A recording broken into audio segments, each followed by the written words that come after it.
Hey, so if you're a photographer who works with models, listen up. One of the most basic, everyday tasks you do might actually be putting you at some serious legal risk, and you probably don't even know it. Today, we're going to pull back the curtain on that risk and, more importantly, figure out how you can stay protected. Let's dive in. Right, so this is for all you photographers out there. You know the drill, right? You've got your photo shoots, you get your model releases signed, and you make sure all that paperwork is buttoned up. It's just a fundamental part of the business. But there's one little piece of that process that carries a hidden liability you might not see coming. And it all comes down to this. It feels like a simple, totally unavoidable part of the job. For pretty much every shoot, you have to get a copy of your model's ID. It feels like just another standard procedure, another box to check. But why? Why is this one thing so non-negotiable?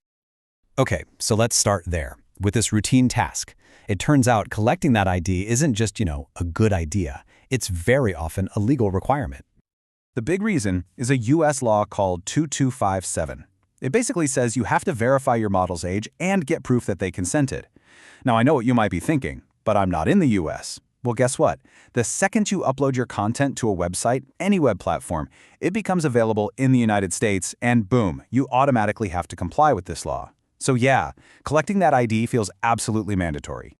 But this is where things get really tricky. In the process of following one law, you can accidentally, unknowingly, break another. And this creates a kind of paradox, a trap between compliance and risk. You see, the moment you take a copy of that ID, that piece of very personal, very private information, you take on a whole new legal role under the European Union's GDPR, which stands for General Data Protection Regulation. You become what's known as a data controller. And trust me, that title comes with some heavy legal responsibilities. And here is that paradox, laid out plain and simple. On one hand, U.S. law says you have to collect and store the ID. But on the other hand, EU law says you are now personally liable for protecting that exact same data. You're legally caught right in the middle. So what does being a data controller actually mean?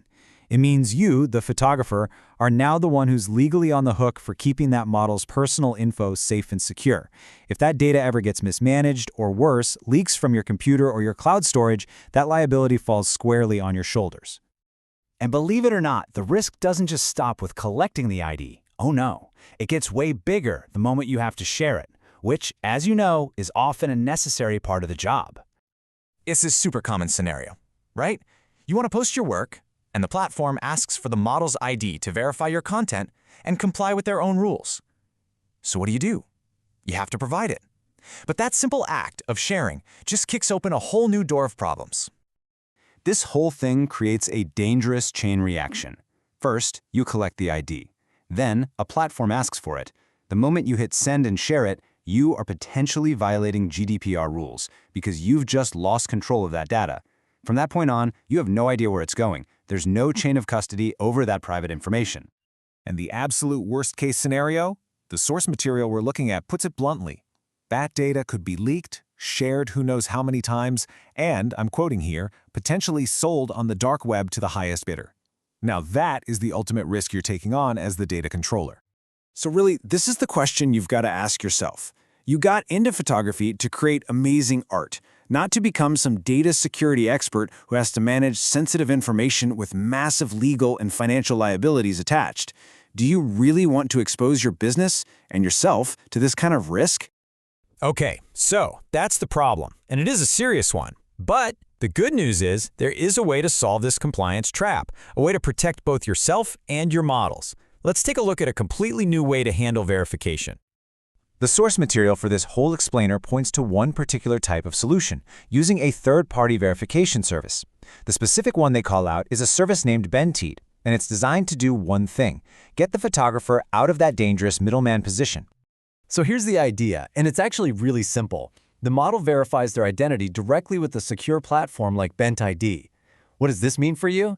It means you, the photographer, never have to collect, see, or store their private ID. Instead, you get the only thing you actually need: a verified, guaranteed signature on your model release. This whole thing is possible because of something called an immutable signature. The easiest way to think of it is like a digital seal of approval. It's cryptographically secure, and it proves that the model's identity and consent have been verified, all without ever showing you or anyone else their personal data. It's all the proof with none of the risk. So what's the big picture here? What's the ultimate outcome of all this? Well, it's about getting legally rock-solid releases while taking your personal risk down to basically zero. Let's just put all the pieces together. Using a verification service like this means you get legally valid, independently verifiable releases that are rock solid. You don't have to collect or store sensitive IDs anymore. You completely remove your liability as a data controller. And here's the best part. You finally solved the paradox. You can comply with US Law 2257 and Europe's GDPR at the exact same time. And that leaves us with one last, really crucial question to think about. I want you to take a hard look at your own workflow, maybe at that folder of ID copies sitting on your hard drive right now. After everything we've just talked about, you have to ask yourself, is your current process actually protecting you, or is it silently exposing you to a risk you just can't afford to take? Definitely something to think about.